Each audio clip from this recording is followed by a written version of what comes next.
Bienvenue dans l'invité du jour, décembre 1945, création du franc CFA. Le franc CFA aujourd'hui, la dernière monnaie coloniale, encore en activité. Elle est utilisée dans 15 pays africains. Pour certains, cette monnaie est un gage de stabilité. Pour d'autres, il faut sortir de cette zone franc, héritée de la période coloniale. Nous allons en parler justement avec Nicolas Agbou, professeur d'économie et de droit à l'université de Saint-Quentin en Yvelines. Bienvenue. Merci. Alors, les pays africains de la zone franc sont tenus de verser 50% de leurs recettes d'exportation à la Banque de France, une monnaie également arrimée à l'euro, sans compter qu'elle est également sujette à la dévaluation. Comment cela se traduit concrètement dans les économies africaines?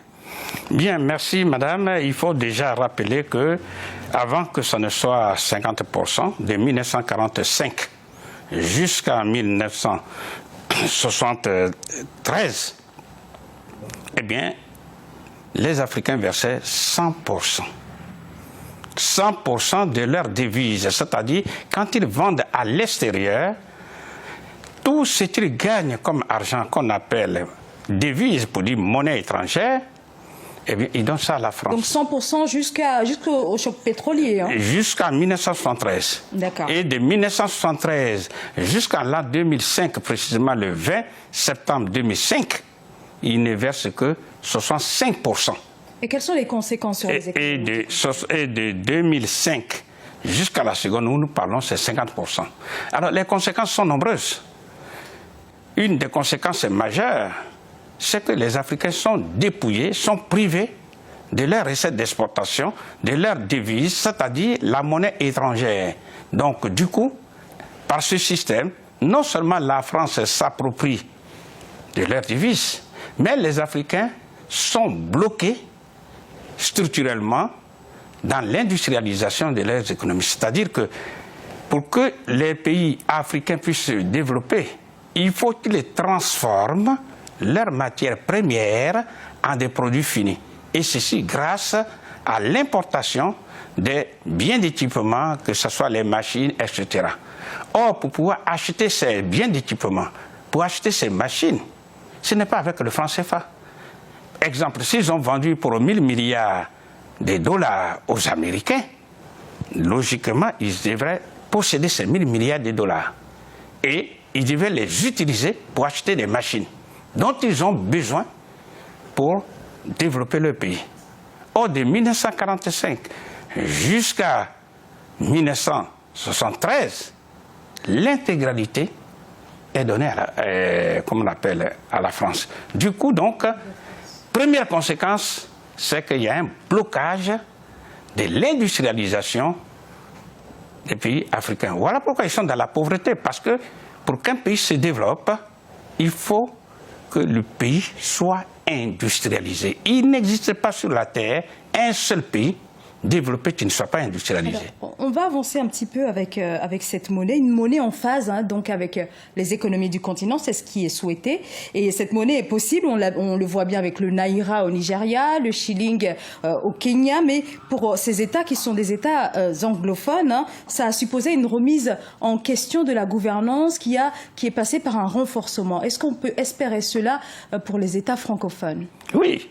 On peut le faire parce qu'il suffit simplement d'ouvrir les yeux et de regarder, ne serait-ce que le Maroc et les autres pays du Maghreb. Mais prenons le cas du Maroc. Le Maroc était dans la zone franc CFA.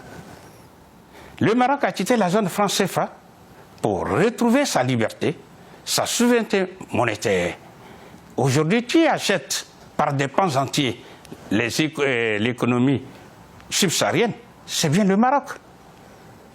Ce sont là des faits qu'on ne conteste pas.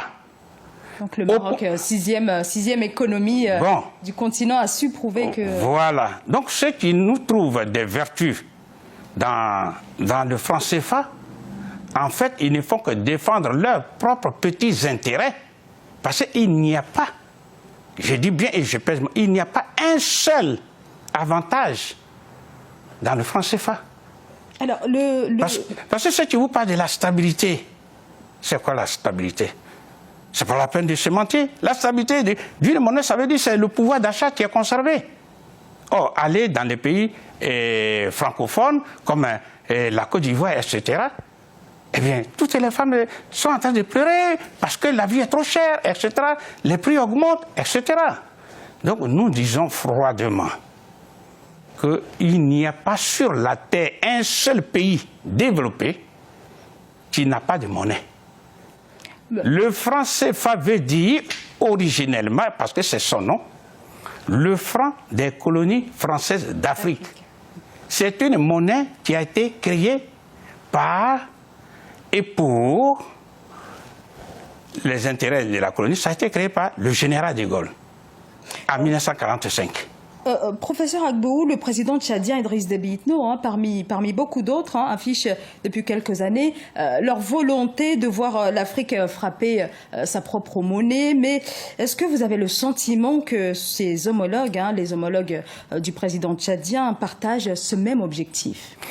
Oui, disons que d'abord, il faut féliciter le président tchadien Idriss Déby d'avoir osé dire de façon exceptionnelle les travers, les limites du franc CFA. Parce que c'est un président qui est en exercice. J'ai dit que c'est rare et même rarissime de voir ce genre de personnalité. Maintenant, les autres chefs d'État, ils en pensent, mais plus bas, parce que la plupart du temps, ils détiennent leur pouvoir politique de la France.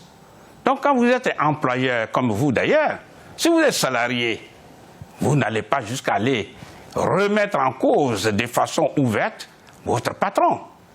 Sinon, il vous renvoie. Mais c'est la même chose. C'est pourquoi nous disons simplement, aujourd'hui, le combat des libérations nationales et du continent repose dans les mains du peuple. Le peuple qui souffre. C'est pourquoi nous faisons toute cette campagne de sensibilisation, parce qu'il n'y a pas de développement d'un peuple sans éveil de conscience. Alors, sans vous couper, à partir de quelle procédure l'Afrique peut-elle sortir du franc CFA? Eh bien, pour sortir du franc CFA, nous le disons, 1.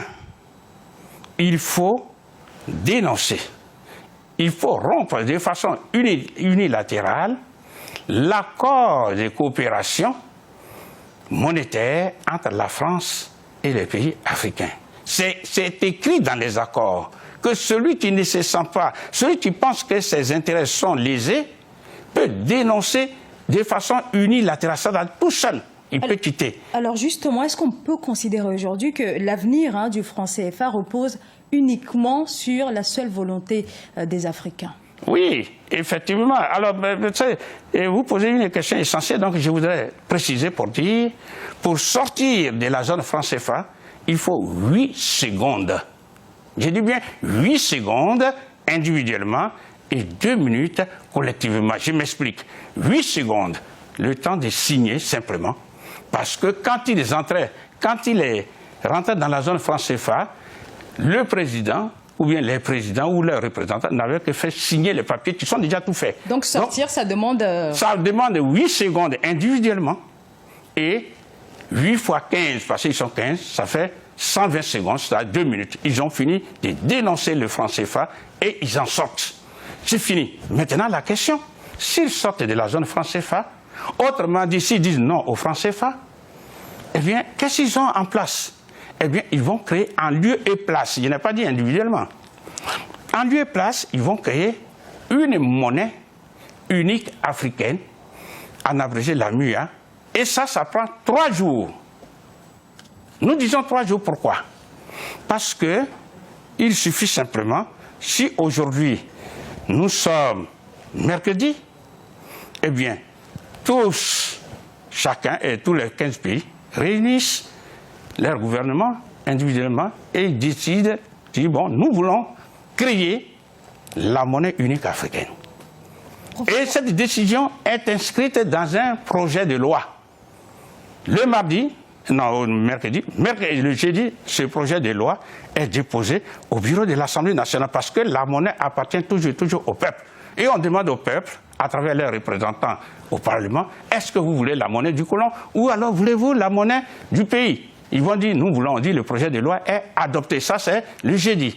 Et bien, le vendredi, on appuie sur la machine et les billets de banque sortent. Parce que, comme ça se prépare, ça veut dire auparavant, on a importé les machines et on les a installées. Là, importer une machine encore, ça ne prend pas plus de 2 jours. On peut importer les machines qui fabriquent les billets dans tous les pays du monde, aux États-Unis, en Australie. On comprend bien maintenant qu'il s'agit d'une véritable volonté politique. C'est une décision politique. Affirmée. Donc, si les Africains de la zone franc CFA souffrent aujourd'hui, c'est dû à un manque de volonté politique. Et cette absence de volonté politique est due au fait que le peuple n'est pas informé. Donc, nous faisons ce travail. Quand le peuple aura pris le combat à bras le corps, le peuple va descendre dans la rue. Et c'est ce que le jeune Kémy Séba a inauguré. Chacun apporte dans le combat de libération nationale ce qu'il peut apporter. Je vous remercie beaucoup, Nicolas Agboou, d'avoir répondu à mes questions. Nicolas Agboou, je rappelle que vous êtes donc professeur d'économie et de droit à l'université de Saint-Quentin en Yvelines. Merci à vous pour votre fidélité. À très bientôt pour un nouvel invité du jour. Merci.